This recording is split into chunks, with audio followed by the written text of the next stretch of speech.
ce soir, effectivement, vous avez, parmi les 14 élus qui ont démissionné, vous avez 2 élus qui sont excusés, qui n'ont pas pu venir pour raisons professionnelles, mais vous avez à la fois les réservistes et les élus de la majorité. Et donc, quand on parle de pression et de démarche forcée, on voulait en tous les cas, nous, ce soir, mettre en avant le fait que nous étions très sereins, unis, plus que jamais, dans l'attente, effectivement, donc, de l'interprétation que fera la préfecture le plus tôt possible sur le fait que ce conseil municipal à Sainte-Marie n'est plus valide. Vous voulez dire qu'il n'y a pas de fausse démission? Il n'y a pas de fausse démission.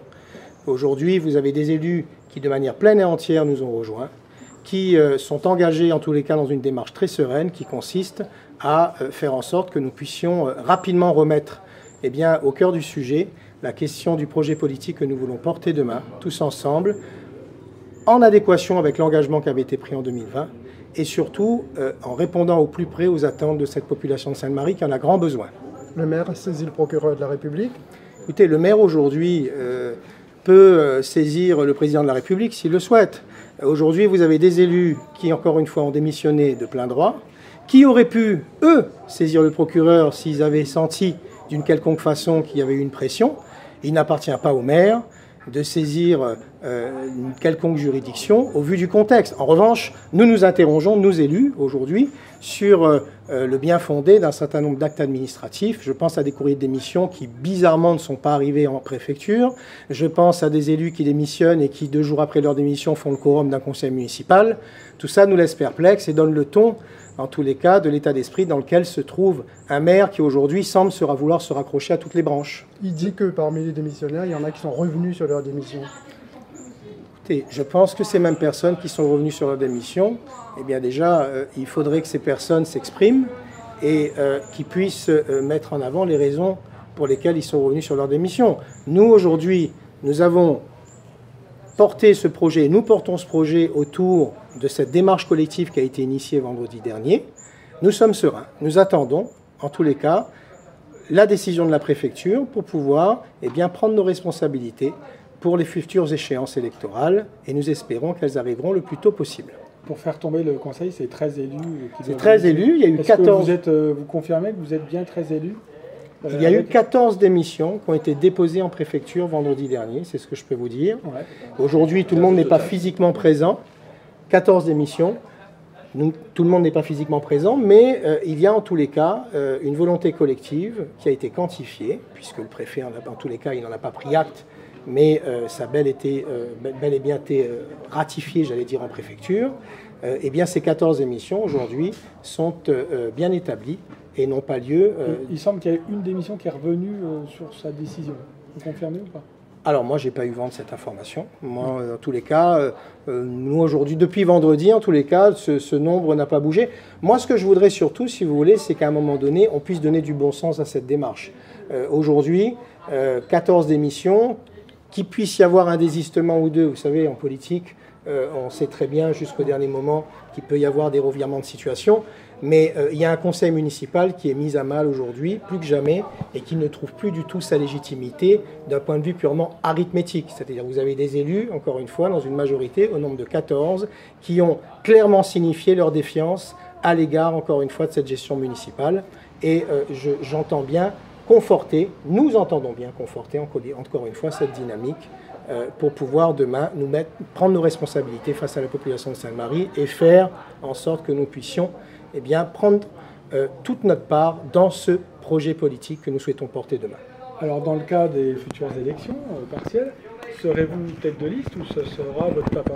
Il y a des discussions aujourd'hui avec le groupe. Il ne s'agit pas aujourd'hui d'évoquer Jean-Louis Lagourgue est sénateur, d'une part. D'autre part, moi je suis au Conseil général, vous savez que je suis vice-président du Conseil départemental, et puis nous sommes avant tout une équipe. Il y a deux problématiques, j'allais dire, si on peut appeler ça ainsi. La première, c'est de pouvoir faire en sorte que la préfecture puisse correctement interpréter, nous l'espérons, ce geste fort qui a été initié donc vendredi dernier. Et puis viendra la phase effectivement politique où nous allons, en concertation, trouver la meilleure équation possible, la meilleure représentation possible pour redonner encore une fois espoir à la population de Sainte-Marie à travers un projet politique partagé et un projet politique qui soit construit dans la cohérence. Et je pense que nous n'avons pas de temps à perdre. Et certains considèrent que votre père, enfin Jean-Louis Lagourgue, on va parler plutôt comme ça, que Jean-Louis Lagourgue a des fortes chances de ne pas être élu sénateur, donc il viserait la mairie de Sainte-Marie. Qu'est-ce que vous répondez à ça? Vous savez, aujourd'hui, Jean-Louis Lagourgue, d'abord, a précisé qu'il était candidat aux élections sénatoriales. Je pense qu'il sait très bien aujourd'hui qu'il y a une population de Sainte-Marie qui est dans le plus profond désarroi, mais Jean-Louis Lagourgue est un homme sensé qui ne mettra pas, en tous les cas, les pieds dans n'importe quelle circonstance au profit d'un pouvoir personnel. Jean-Louis Lagourgue a toujours une vision.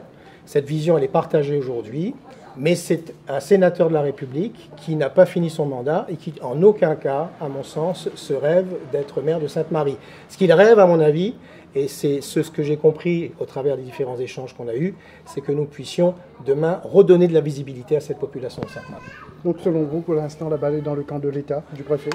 Nous attendons sereinement que le préfet puisse entériner, encore une fois, ce geste fort, ces 14 émissions qui ont été produites vendredi dernier, et ensuite viendra encore une fois la phase politique où nous concerterons pour pouvoir trouver effectivement la meilleure équation possible pour encore une fois pouvoir tirer Sainte-Marie vers le haut dans cette débâcle qui malheureusement nous afflige tous. Là, vous êtes en réunion pourquoi? Pour déjà préparer la liste? Non, nous sommes en réunion pour échanger, comme tout collègue qui prend ses responsabilités. Nous souhaitons encore une fois avoir aujourd'hui une position commune, un ressenti. Je pense qu'il est important aussi que tout le monde puisse s'exprimer, qu'il puisse y avoir un avis partagé sur la situation, et puis que nous puissions aussi demain préparer déjà la conduite à tenir pour pouvoir donner du sens à ce geste fort et ramener de la stabilité à Sainte-Marie. Je pense que c'est important. Est-ce que d'autres élus vous ont fait comprendre qu'ils pourraient encore vous rejoindre? Vous savez, les élus aujourd'hui sont dans une phase, j'allais dire, de flottement. Certains, malheureusement, sont dans une indécision liée aussi à un certain nombre, je ne vais pas dire de pression, mais il y a quand même des discours très orientés qui consistent à faire en sorte que certains élus restent au bercail, si je puis dire.